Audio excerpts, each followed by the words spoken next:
오늘은 3점짜리 문제 충격량, 운동량 풀어보도록 하겠습니다. 어디를 풀 거냐면요 1번 문제 풀 거고요.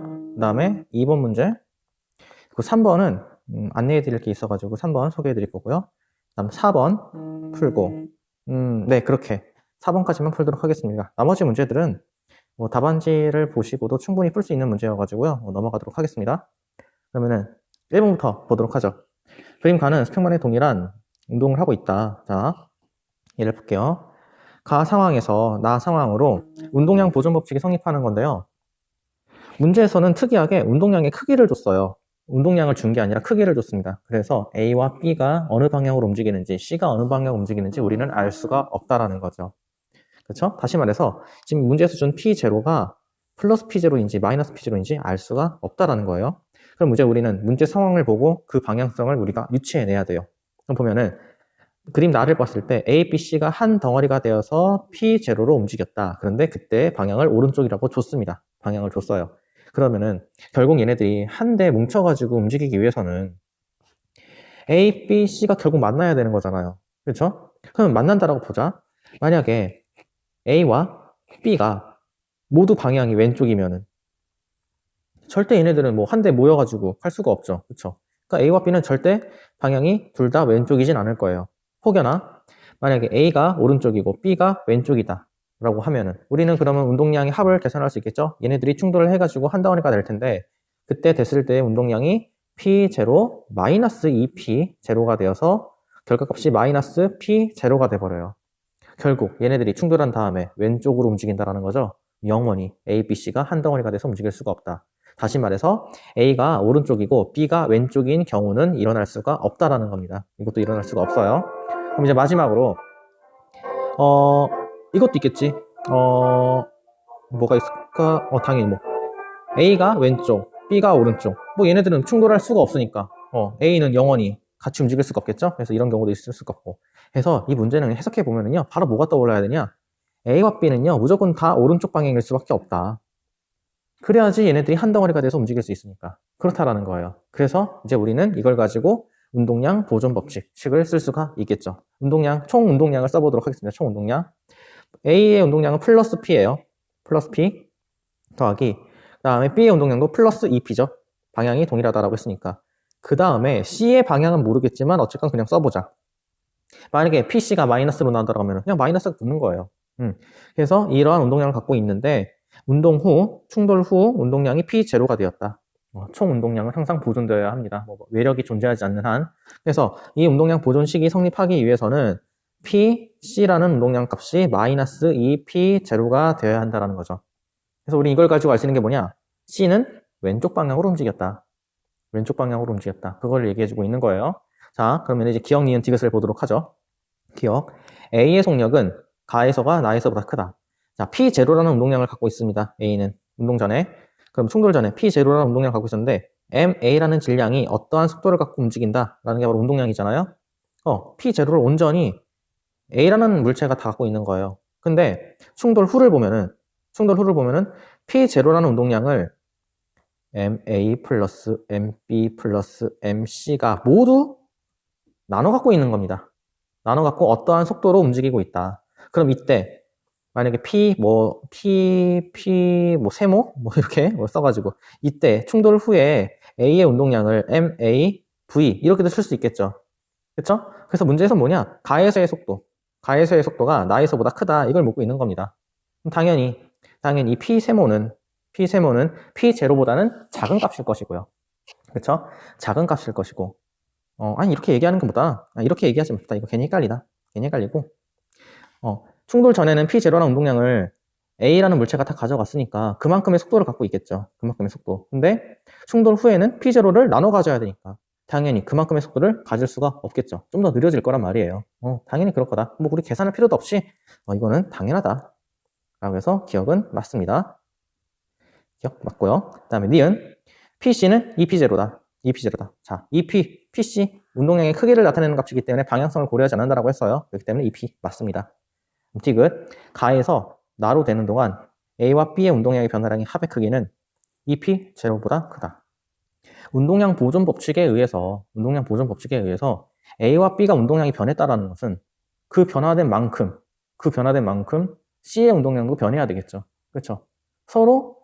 서로에 대해서 운동량의 변화량이 동일해야지 얘네들의 변화량을 합쳤을 때 빵이 될 수 있잖아요. 운동량은 보존돼야 되니까 변화량이 달라질 수가 없다. 자, 그래서 A와 B의 운동량 변화량을 알아보기 위해서는 우리는 C의 운동량 변화량을 알아내면 됩니다. 그럼 C의 운동을 보니까 처음 운동량의 크기가 2P0였죠. 마이너스 2P0였습니다.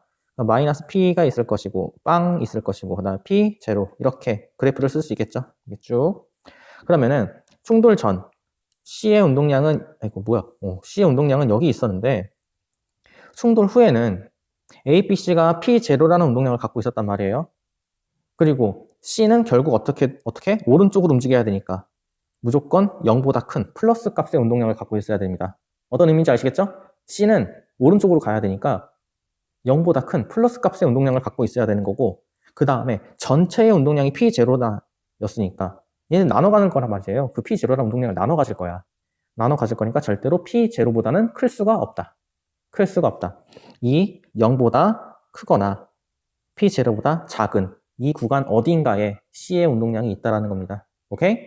그러면은 C의 운동량 변화량을 따져보니까 마이너스 2P0였던 녀석이 0 이상이 돼야 돼요. 그럼 이때 변화량은 2P0 플러스 알파 이렇게 쓸 수 있겠죠. 그렇죠? 그거요. 그럼 다시 디귿을 읽어볼까요? 가에서 나눠도 되는 동안 A와 B의 운동량 변화량의 합의 크기는 다시 말해서 C의 운동량 변화량의 크기는 2P0보다 크다. 2P0 플러스 알파다. 라고 해서 디귿도 맞는 겁니다. 그래서 1번의 답은 5번이 되겠고요. 그 다음에 2번으로 넘어갈게요. 2번 멈춰 있었던 녀석이 이제 충돌을 했다. 그럼 그때 그래프를 가지고 문제를 풀어라. 이걸 얘기해주고 있습니다. 자, 먼저 여기 그래프에서는 A가 B를 향해 A와 B의 이제 거리를 얘기해주고 있네요. 거리. 그리고 거리, 시간 그래프니까 이때의 기울기는 속도가 되겠죠. 그렇죠? 속도가 되니까 한번 계산해보자. 충돌 전에 여기가 충돌 지점이 될 것이고요. 충돌 전에 B는 멈춰 있습니다. 기울기가 없죠. 기울기가 없으니까 멈춰 있다. 그 다음에 A 같은 경우는 이만큼의 기울기를 갖고 있는데 이 기울기의 크기 여기 D, 여기 T0다라고 해서 이때의 속도는 T0분의 D가 되겠죠. 그리고 문제 상황에서는 지금 이때 얘는 마이너스 기울기잖아요. 마이너스 기울기인데 그 마이너스 기울기의 의미가 오른쪽으로 가는 경우라고 합니다. 오른쪽으로 가는 경우. 오케이. 우리는 마이너스 기울기가 나왔을 때 얘를 오른쪽의 속도다라고 계산하면 되는 거예요. 그래서 A의 처음 속도는 오른쪽으로 T0분의 D가 되는 거예요. 됐죠? 그러면은 이제 총 운동량을 쓸 수 있을 것 같습니다. 총 운동량 쓰자. 충돌 전 물체가 갖고 있던 총 운동량은 A의 질량이 M이네요. A의 질량이 M, 그 다음에 속도 T0, D. 이것이 총 운동량이 되는 것이고요. 그 다음에 충돌 후에 또 기울기를 구할 수 있잖아요. 충돌 후의 기울기. 충돌 후 A의 기울기를 계산해 보니까 이때 높이도 당연히 D. 그 다음에 시간 변화량은 4T0-T0니까 3T0가 되겠네요. 그럼 결국 충돌 후의 속도는 M, 충돌 후의 운동량이라고 할까요? 충돌 후의 운동량은 M 3T0분의 T 이렇게 쓸 수 있습니다. 근데 이때 기울기가 플러스 기울기죠. 플러스 기울기니까 우리는 지금 오른쪽을 플러스로 잡았잖아요. 오른쪽을 플러스 잡았는데 지금 플러스 기울기 그러면 아까 마이너스 기울기와 반대 방향 왼쪽으로 움직인다라는 걸 알 수가 있고 그럼 우리가 이제 운동량을 쓸 때에는 마이너스 5를 붙여주면 되겠습니다. 이거는 여러분들 편의상 마음대로 하세요. 결국 얘기하고 싶은 건 뭐냐? 충돌 전과 충돌 후 속도 방향이 반대다. 그것만 여러분들이 캐치를 했으면 된 거예요. 자, 그러면은 기억, 운동량의 변화량의 크기를 계산하시오 라고 했으니까 계산해보면 되겠죠. 계산해보자. 나중 빼기 처음. 운동량 변화량은 나중 빼기 처음이니까 나중 M 3T0분의 D. 나중 빼기 처음 T0분의 D. 계산하면은 마이너스 3T0분의 4MD가 되겠습니다. 근데 지금 문제에서는 크기를 물었으니까 절대값 씌우면 마이너스 5 사라지겠죠? 어쨌건 기억은 틀렸네요. 오케이. 자, 그 다음에 니은 B의 질량을 구하시오. B의 질량을 구하기 위해서는 운동량 보존 법칙을 쓰라는 겁니다. 운동량 보존 법칙. 충돌 전에 총 운동량이 m 곱하기 t 제로분의 d였죠? 그럼 이제 이거에 대해서 운동량 보존식을 쓰자. 얘를 그대로 베꼈으면 되겠네. 자, 여기다가 써볼게요. 총 운동량은 m 곱하기 t 제로분의 d였는데 충돌 후 a의 운동량이 마이너스 m 3t 제로분의 d가 되었고요. 더하기 이제 b의 질량이 뭔지 몰라. b의 질량이 뭔지 모르는데 b의 속도를 알 수가 있네. b의 속도를 볼까요? 여기 마지막 이쪽 기울기를 볼게요. 그럼 시간 변화량 3t 제로죠. 3t 제로. 3t 제로. 그 다음에 높이 d. 그렇죠? 그러면은 여기다 그대로 쓰는 거야. 그대로. 여기다가 3t 제로분의 d. 근데 방향 마이너스 기울기죠? 마이너스 기울기니까 b는 충돌 후 오른쪽으로 갔다라는 거야. 우리 오른쪽을 플러스로 두기로 했죠? 그러니까 그냥 그대로 이렇게 닫아주면 되겠죠. 그럼 이제 이걸 계산하면 됩니다. 계산해보자. 얘 넘기고 하면은, 그러면은 3t0 4mt는 mb 3t0 d라는 것이고요. 3t0 d 지워지면은 mb는 4m이다 라는 거를 알 수가 있죠. 그래서 니은 맞습니다. 디귿 a가 b로부터 받은 충격량의 크기 A가 B로부터 받은 충격량의 크기는 B가 벽으로부터 받은 충격량의 크기와 같다. 자, 충격량이라는 것은 작용과 반작용의 관계라고 했습니다. A가 B에게 충격량을 줬다. 아니, 그게 아니지. 문제는 이거죠. B로부터 받은 충격량의 크기. B가 A에게 준 충격량의 크기를 물었으니까 우리는 반대로 얘를 어떻게 해석하면 되냐? A가 B에게 준 충격량의 크기. 이렇게 얘기도 될 것 같습니다. 오케이? 그러면은 B 입장에서는 A가 충격량을 준 거야. 그렇죠? 그것 때문에 움직이죠. 왜? 충격량은 운동량 변화량이니까. 그래서 멈춰있던 녀석이, 정지했던 녀석이 어떠한 속도를 갖고 운동하게 되었는데 이 속도를 갖게 해준 원인은 A가 준 충격량 때문이었던 거예요. 근데 이제 얘가 이러한 속도로 운동하고 있다가 벽에 박았어. 벽에 박아서 정지했대요. 그 말은 뭐야? 벽이 B에게 충격량을 줬다라는 거죠. 근데 그때의 운동량의 변화량 크기가 똑같아. 얘는 플러스 V가 된 것이고 얘는 마이너스 V가 된 거잖아요. 그렇죠? 충격량의 크기가 똑같다. 그럼 다시 기억 볼까? 디귿 볼까? A가 B로부터 받은 충격량의 크기는 B가 벽으로부터 받은 충격량의 크기와 같다. 똑같다. 그걸 얘기해주고 있습니다. 디귿 맞고요. 답은 4번이 되는 것이죠. 오케이? 자, 그 다음에 3번은 문제를 풀다기보다는 문제에 대해서 약간 팁을 드리고자 갖고 온 건데요. 우리 교육과정과는 무관합니다. 그냥 알고 있으면 좋은, 뭐 우리가 나중에 공부하다 보면은 왜 이러지? 라는 고민이 생길 텐데 그거에 대해서 뭐 해법을 제시해 주는 거예요. 자, 3번을 풀다 보면은 운동량이 나와요. 여기 운동량이 뭐 보존된다라는 거는 지금 우리가 운동량 보존 법칙을 배우고 있으니까 알고 있는데 그 다음 단원이 에너지 보존이잖아요. 역학적 에너지 보존. 그러니까 충돌 전과 충돌 후도 에너지 보존이 되어야 하거든. 그런데 계산해 보면은요, 에너지 보존이 안 될 거예요. 에너지 보존이 안 돼요. 왜 이럴까? 그거에 대해서 얘기해 주려고 합니다. 자, 충돌은요, 총 3가지 충돌이 있는데요. 자, 완전 탄성 충돌이 있고, 그 다음에 그냥 탄성. 탄성 충돌이 있고요. 그 다음에 비탄성 충돌이 있습니다. 이거 어떤 충돌이냐면은, 완전 탄성 충돌은요, 속도 교환이 완벽하게 이루어지는 걸 얘기해요. 속도 교환이 완벽하게 이루어진 거. 뭐 예를 들어 M이라는 물체가 충돌을 하죠. 완전 탄성 충돌로 충돌을 하죠. M이라는 물체가 있는데 M이라는 물체가 처음 속도 V를 갖고 있고 얘는 멈춰 있어요. 정지하고 있어요. 그럼 이 상태에서 충돌을 했다. 근데 그때 완전 탄성 충돌이다라고 하면 속도 교환이 100% 일어나가지고요. 충돌 후 얘가 멈추게 되고 얘가 V라는 속도를 갖고 움직입니다. 그게 완전 탄성 충돌이에요. 탄성 충돌은 뭐냐? 비스듬히 맞을 수도 있고, 그렇죠? 비스듬히 맞을 수 있고, 뭐 맞췄는데 뭔가 소리가 나고 막 그런 일이 벌어진단 말이에요. 소리, 뭐 열, 그런 일이 벌어져요. 그런 일이 벌어지게 되면은 얘네들이 충돌한 다음에 속도를 100% 교환하지 못하고 일부 속도 V'을 갖게 되고, 얘도 일부 속도 뭐 V 뭐 프라임을 갖게 되고, 뭐 이런 식으로 더블 프라임이라고 할까? 뭐 이런 식으로 해가지고 속도가 완벽하게 전달되지 않는 그런 상태를 탄성 충돌이라고 합니다. 일반적으로 탄성 충돌이 모든 게 다 탄성 충돌이에요. 오케이? 자, 일단 그렇게 얘기를 하고, 그 다음에 비탄성 충돌은 어떤 거냐? 비탄성 충돌은 지금 문제에서 가끔 나오고 있는데 한데 뭉쳐가지고 같이 움직이는 녀석들. 얘네들을 비탄성 충돌이라고 합니다. 나중에는 이제 교육과정상 나중에는 이제 이걸 반발계수다라고 해가지고 계산을 하게 되는데요. 이거는 우리 교육과정이 바뀌어가지고 다 제거가 되었습니다. 더 놀라운 거는 물리학2에서도 이걸 언급하지 않아요. 대단하죠? 정말 여러분들은 이제 공부하기 편해졌어요. 그래서 굳이 또 더 설명을 한다라고 하면은 완전탄성 충돌은 충돌 시에 소리나 열, 뭐 마찰 뭐 그런 거 있잖아요. 그런 게 아무것도 일어나지 않는 정말 이상적인 충돌을 얘기하고 있는 거고요. 탄성 충돌은 우리가 알고 있는 일반적인 충돌. 충돌할 때 당연히 펑 소리 나고 탁 소리 나고 그다음에 뭐 잘못 불꽃도 튈 수 있고 그러잖아요. 그러한 충돌을 탄성 충돌이라고 하고요. 비탄성 충돌은 한 대 움직이는 거니까 고무차를 붙어가지고 가듯이 그런 것들을 얘기를 합니다. 근데 이걸 얘기해 준 이유가 뭐냐면은 우리는 뭐 이거를 알고자 하는 게 아니라 아이고 뭐 충돌의 종류가 있다고 했잖아요. 3가지 종류. 여기서 특징이 뭐냐? 완전 탄성 충돌은요. 에너지가 보존됩니다. 완전 탄성 에너지 보존이 성립해요. 그리고 운동량 보존도 성립을 해요. 다시 말해서 충돌 전과 충돌 후에 총 에너지가 동일하다라는 거죠. 근데 탄성 충돌은 에너지 보존이 성립하지 않습니다. 왜? 열이나 소리 그런 걸로 외부로 에너지가 나가기 때문에 성립하지가 않아요. 하지만 운동량 보존은 성립합니다.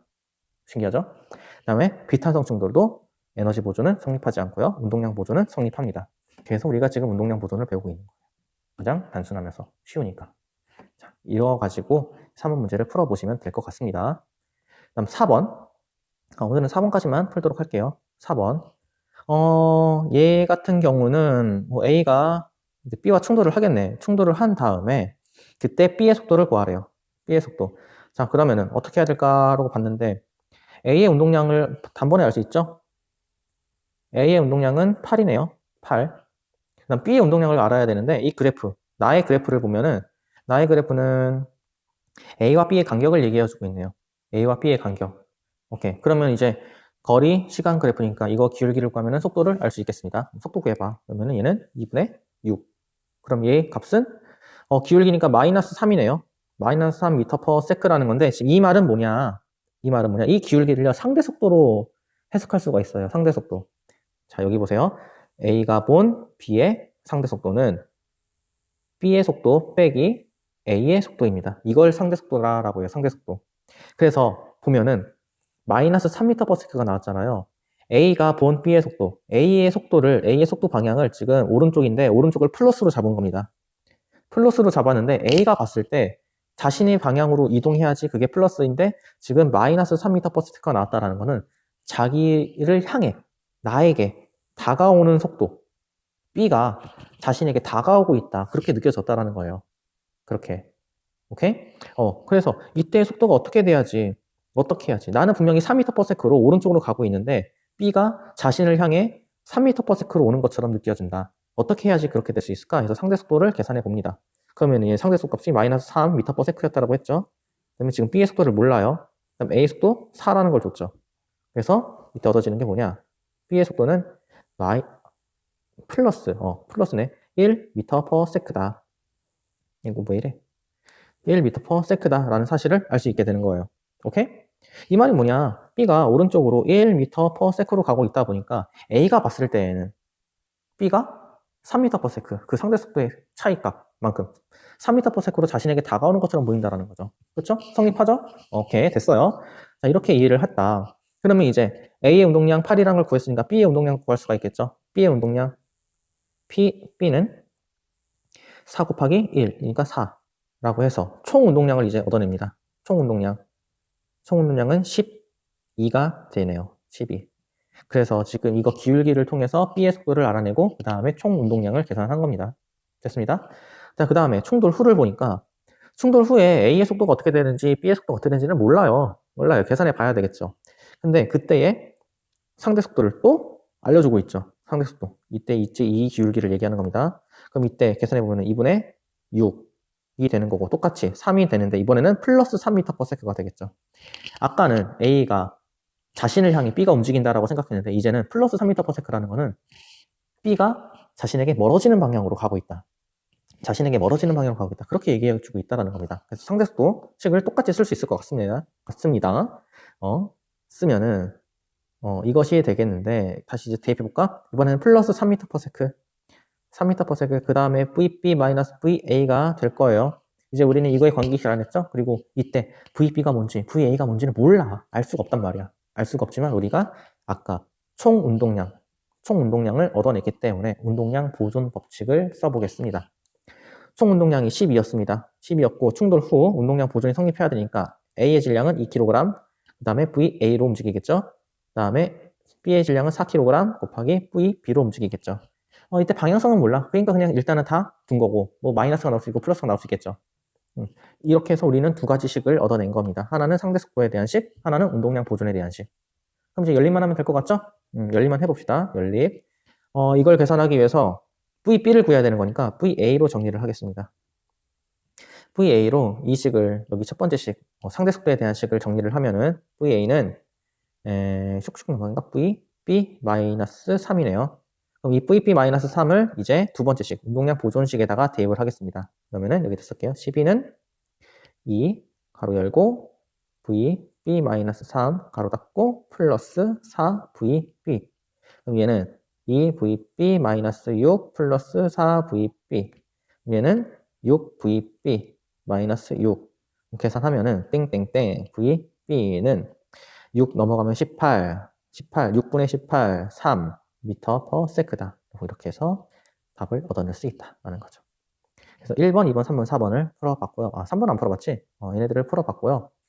5번, 6번, 7번, 8번은 뭐 충분히 여러분들이 답지를 보고서도 풀 수 있으니까 뭐 이거는 넘어가도록 하겠습니다. 혹여나 이 부분에 대해서 질문이 있다라고 하면 당연히 댓글로 작성해 주세요. 그러면 그 다음 시간에 풀이를 해보도록 하겠습니다. 오케이. 일단 운동량 보존은 여기까지 하도록 하겠습니다. 네, 이제는 여러분들이 질문했던 그 힘과 운동, 뉴턴 역학이죠? 거기에서의 3점짜리 문제, 3번과 13번, 18번 문제 풀이를 하도록 하겠습니다. 먼저 13번 문제를 풀도록 하죠. 그래프 작성하는 문제인 건데 이건 차근차근 진행하면 되는 거예요. 먼저 첫 번째 갑시다. 시간 0부터 t초까지는 A는 속력이 일정하게 증가하는 운동이다. 속력이 일정하다는 것은 가속도가 일정해야 되겠죠. 가속도가 일정하다는 것은 가속도의 기울기가 없어야 되는 거예요. 그럼 1번은 될 수가 없고 5번은 답이 될 수가 없고 4, 2, 3번 중에 하나가 되겠네요. 그 다음에 두 번째 t0부터 3t0까지 A에는 운동 방향 반대 방향으로 일정한 크기의 힘이 작용한다. 자, 지금 우리가 플러스 방향을 위쪽으로 잡았으니까 당연히 이건 반대 방향이니까 마이너스 방향으로 기울기가 만들어져야 되겠죠. 그리고 일정한 힘이 크기니까 가속도가 일정하는, 가속도 기울기가 없는 그런 기울기가 있어야 된다는 거예요. 그러면은 2번도 가능하고 3번도 가능하네요. 근데 4번, 얘는 안 되지. 기울기가 있으면 안 돼요. 그래서 답은 2번 아니면 3번이에요. 다음 세 번째, 3t0부터 4t0까지 등가속도 운동을 하는데 0초부터 t초까지의 이동거리와 같다. 이동거리가 같다? 이동거리가 같다?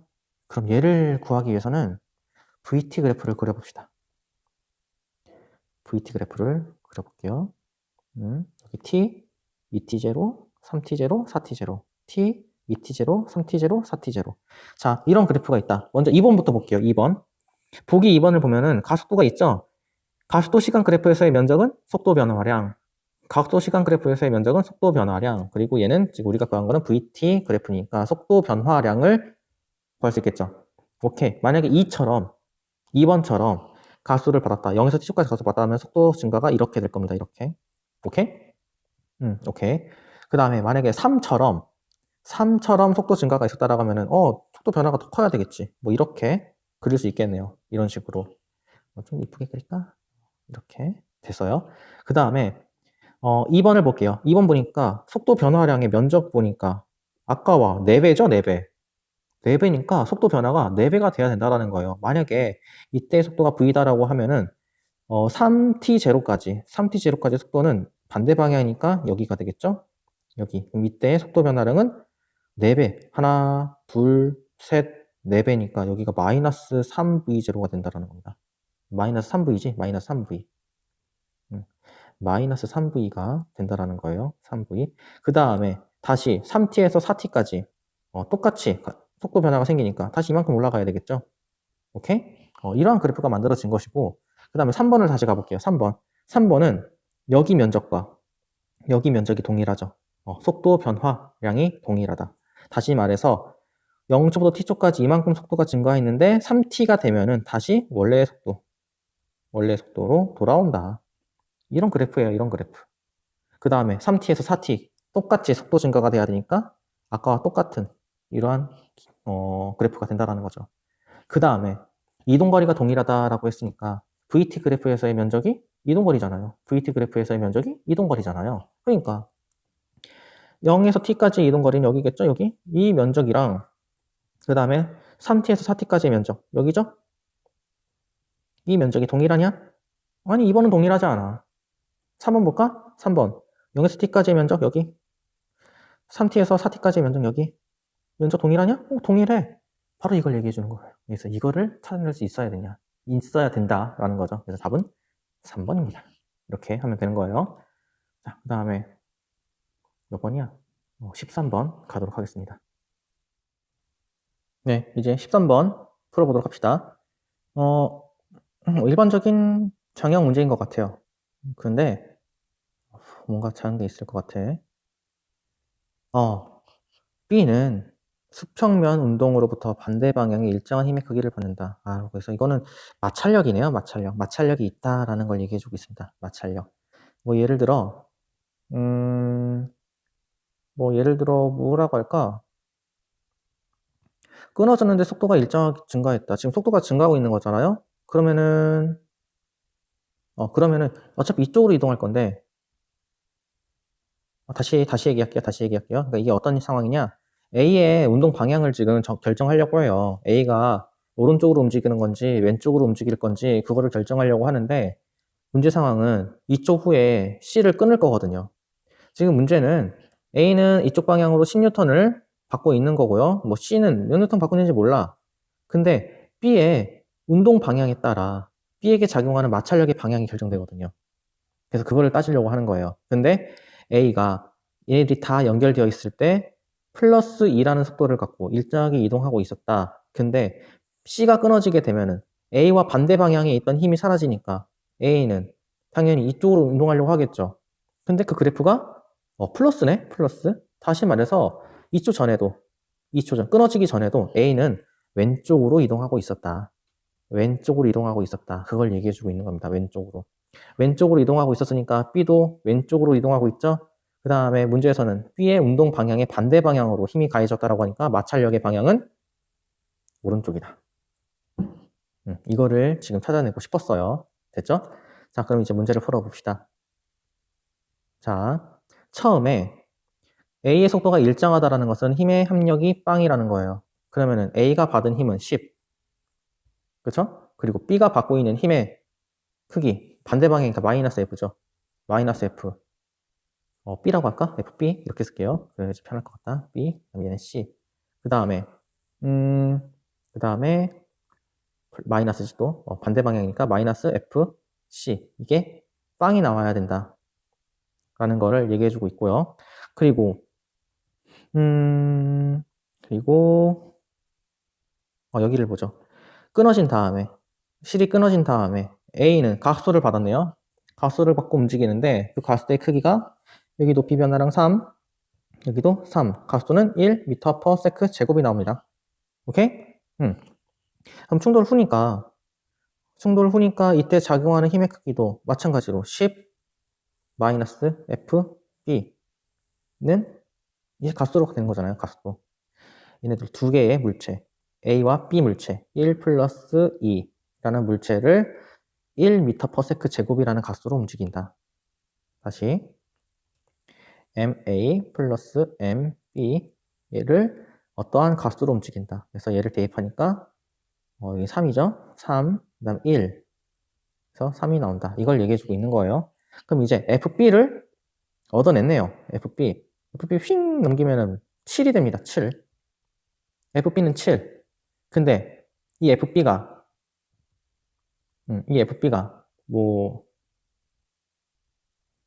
그래요. FB 구했습니다. FB 구했으니까 이제 끝났네.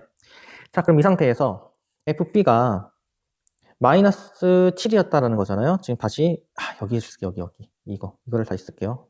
이거. 자, 이걸 다시 쓰게 되면은 10 마이너스 7 그다음 마이너스 F C는 빵이다.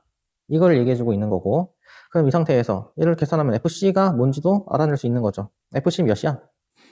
3 되고 3. FC는 3이네, 3. FC 3. 됐죠? 오케이. 됐는데 C라는 녀석이 움직이는 거다. C라는 녀석. C라는 녀석은 MC라는 질량을 갖고 있고 그때 중력가속도가 10이래요, 10. 그렇죠? 그러면 이제 이걸 가지고 MC가 뭔지 계산할 수가 있죠. 10분의 3이다. 이렇게. 그래서 이 문제는 기존에 우리가 풀었던 내용에 마찰력이라는 것을 은근슬쩍 도입해가지고 풀어보라고 하는 그런 문제가 되었습니다. 그래서 해석하는 게 난감했을 뿐이지 그래도 한번 해보면 괜찮은 문제였던 것 같아요. 좋습니다. 13번 끝냈고 이제 18번 가도록 하죠. 네, 이제 18번 문제 풀고 끝내도록 할게요. 18번 익숙한 문제죠? 다시 한번 보도록 하죠. 먼저 기억, 무게는 무게보다 작다라는 걸 얘기하는데 이전에도 얘기했지만 자기력은요 작용과 반작용에 대한 힘이기 때문에 무게에는 아무런 영향을 끼치지 못해요.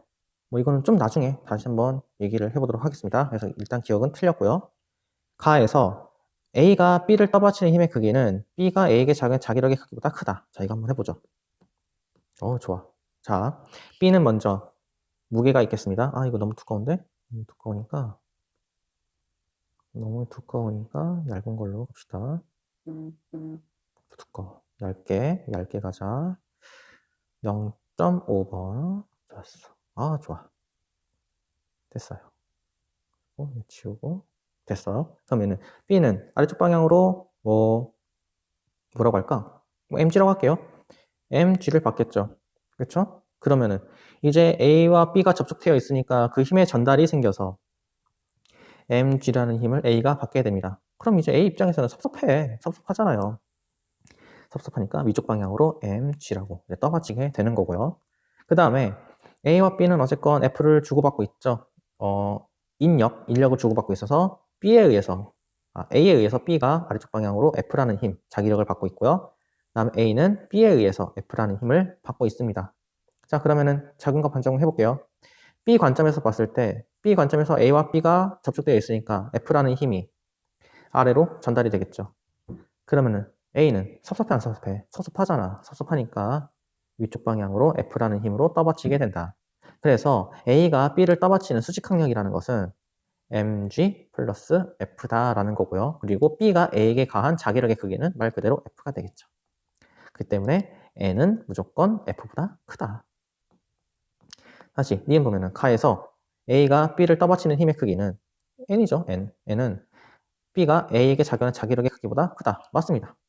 이걸 얘기해주고 있는 거예요. 다음 디귿 나에서 B에 작용하는 중력과 A가 B에 작용하는 자기력에 의해 B는 힘의 평형을 이루고 있다. 자, 아까 니은 상황과 디귿 상황의 차이점은요. A와 B가 접촉되어 있으니까 아까 이 F가 주고받기를 했단 말이에요. 근데 지금 얘 같은 경우는 접촉되어 있지 않으니까 힘 주고받기 그런 게 없다라는 겁니다. 분명히 B라는 녀석은 중력에 의해서 mg를 받을 거고요. 그 다음에 A와 B가 서로에 대해서 자기력이 작용해서 A는 B에 의해서 F라는 힘을 이쪽으로 받을 거고 B는 이쪽으로 F라는 힘을 받을 거죠. 그게 다예요. 이제 아무런 힘은 없다. 힘의 전달이 일어날 수도 없다. 그래서 F와 mg가 힘의 평형을 이루고 있다라는 겁니다. 그래서 티귿 맞죠? 맞습니다. 답은 4번이 되겠습니다. 그래서 아까 니은도 그랬고 기억도 그랬고 무게는 영향을 끼치지 못한다라고 얘기했잖아요. 그게 왜 그런지 다시 한 번 더 얘기를 하고 끝내도록 할게요. 그때는 소리가 없었으니까 그럴 수 있다라고 치고 다시 한번 써보겠습니다. 잘 따라와 주세요. 자, 먼저 mg에 대해서 해보도록 할게요. mg. B가 지구에 의해서 mg라는 힘을 받았죠. 그렇죠? 그럼 지구가 위쪽 방향으로 mg가 있을 거예요. 자, 이 상태에서 끝낼게요. 그 다음에 A의 무게는 나중에 하겠고 B가 이제 힘이 전달되겠죠? 힘이 전달될 수 있는 이유가 뭐냐면은 지금 보세요. 아이고 이거 말고 지우기 없나? 오케이 됐어. 보면은 B에 지금 작용하는 알짜임이 지금 제가 천천히 써내려가고 있는 거잖아요. 써내려가고 있을 때 B에 작용하는 알짜임을 봤을 때 아래쪽 방향밖에 없죠? 아래쪽 작용하고 있는 힘밖에 없으니까 힘이 전달이 되는 거예요. 그 알짜임만큼 전달이 되는 거다. 당연히 여기 아래쪽 방향으로 mg가 전달이 될 거고 A는 그 힘을 받은 거죠. 작용이 된 거죠. 작용. 그래서 그 반작용으로 B를 위쪽으로 mg라는 힘을 가하게 되는 거예요. 자, 작용과 반작용 끝났습니다. 끝. 됐죠? 자, 그 다음에 이제 A 가볼까? A의 무게. 아직 끝나지 않았구나. B 다시 갈게요. B. 그 B 무게가 이제 A에게 전달돼가지고 여기 A 보면은요. A 보면 또 이렇게 아래쪽 방향으로 R자임이 작용하라는 걸 알 수 있죠. 아래쪽 방향으로 R자임이 생겼잖아요. 그래서 우린 이제 이걸 가지고 또 저울에게 힘이 전달될 수 있는 겁니다. mg라는 힘이 전달됐어요. 그러면은 저울은 서운해 안 서운해? 서운하지. 서운하니까 A를 위쪽 방향으로 mg라는 힘으로 떠받치게 되는 거예요. 자, 무게라는 것은 저울이 물체를 떠받치는 힘의 크기예요. 오케이? 그래서 지금 떠받치는 힘의 크기 하나 나왔죠? mg 하나 나왔습니다. 자, 그 다음에 끝났어요. 뭐 이제 뭐 지구와 관계는 뭐 따질 필요가 없으니까 이대로 끝났어요. 얘도 마찬가지로 아래쪽에 힘을 전달할 수 있겠죠, 지구한테. 그럼 지구는 섭섭하니까 또 저울을 떠받칠 거니까 저울도 땅을 뚫고 들어가거나 날아가고 있는 그런 상황이 일어나지 않는 거다라는 거예요. 자, 그러면 이제 여기 B에 대해서 했으니까 이제 A에 대해서 해볼까요? 그럼 A도 마찬가지로 무게가 있을 거니까 지구에서 mg라는 힘을 받을 것이고 당연히 여기 가면 이제 또 이제 이렇게 전달되겠죠. 자, 아까는 이거랑 이것 때문에 또 힘의 평형이 된 겁니다. 자, 그러면은 또 접촉되어 있으니까 봐봐요. R자임이 또 아래쪽 방향으로 향하고 있죠? 그러니까 저울에게 힘이 전달될 겁니다. mg. 그러면 저울은 또 섭섭하잖아. 섭섭하니까 아래쪽 방향으로. 아이고. 오케이, 됐다. 위쪽 방향으로 떠받치는 힘을 주게 될 것이고요. 자, 떠받치는 힘 또 생겼죠? 이쪽으로 mg 또 생겼어요. 작용 과정 끝났어요. 그러면 또 이제 저울은 지구에게 아래쪽 방향으로 이제 힘을 전달할 수 있겠죠. 또 전달할 수 있으니까 지구는 또 섭섭하니까 저울을 이렇게 떠받칠 수 있는 거예요. 오케이? 그럼 얘도 또 힘의 평형이죠? 얘도 힘의 평형, 힘의 평형, 얘도 힘의 평형 다 되는 거고요. 그래서 A의 무게도 끝났어. 그럼 이제 자, 자기력이 무게에 영향을 끼치는가 안 끼치는가 그게 중요한 거잖아요. 그럼 이제 해보자. B는 A에 의해서 아래쪽 방향으로 F라는 힘을 받을 겁니다. 그렇죠? 그리고 A도 B에 의해서 F라는 힘을 받을 거예요. 됐죠? 됐어요? 근데 얘네들이 접촉하고 있잖아. 접촉하고 있으니까 힘의 전달이 생겨야 되겠죠? 먼저 B를 볼게요. B 순서대로 갑시다. 순서대로. B는 아래쪽 방향으로 A에게 힘을 전달을 하게 될 겁니다. 그럼 이제 A는 섭섭하지? 힘을 받았으니까. 그래서 위쪽 방향으로 B에게 힘을 제공하겠죠. 됐죠? 끝. 그럼 이제 전달된 이제 A에 대한 힘, 얘를 보자. 이미 얘는 힘의 평형을 이루고 있어요. 그쵸? 힘의 평형을 이루기 때문에 R자임이 없단 말이야. 그래서 이 F가 저울에게 전달될 수가 없는 상황입니다. 오케이? 어떤 차이인지 아시겠어요? 애초에 전기력이라는 것은, 자기력이라는 것은, 전기력도 그렇고 자기력도 그렇고 작용과 반작용 때문에 만들어지는 힘이기 때문에 뭐 이렇게 F다. 그래서 이 F가 얘한테 작용했습니다. 그 다음에 서운해서 여기를 갔습니다. 그 다음에 그 F가 또 여기 전달돼가지고 이렇게 갔습니다. 이 순서대로 가는 게 아니라 처음부터 작용과 반작용 때문에 생긴 힘이다 라고 해서 F가 이쪽으로 당겨졌습니다. 동시에 A도 이쪽으로 당겨집니다. 라고 하고 시작하는 거예요. 이렇게 하고 시작하고 그럼 B는 A에게 힘을 전달할 수 있겠죠. R자임이 있는 상태니까 그럼 이제 작용과 반작용에 의해서 A는 B를 이렇게 올려줄 거고요. 그다음 A를 바라보니까 A는 이미 R자임이 없네요. 힘의 평형이네요. 힘의 전달이 더 이상 일어나지 않습니다 하고 끝내는 겁니다. 어떠한 차이점인지 아시겠어요? 그래가지고 자기력은 무게와 무관하다. 무게와 무관하다. 그걸 얘기해주고 있는 겁니다. 그래서 기억이 틀린 거고 그리고 아까 그것 때문에 니은도 맞고 디귿도 맞다. 이렇게 얘기해 줄 수 있는 거예요. 설명이 충분히 되는지는 모르겠지만 이거는 이제 뭐 3번이나 풀었죠. 혹여나 또 의문이 된다고 하면은 금요일 날에 다시 한번 질문을 받도록 하겠습니다. 오케이, 그럼 여기까지 하도록 할게요.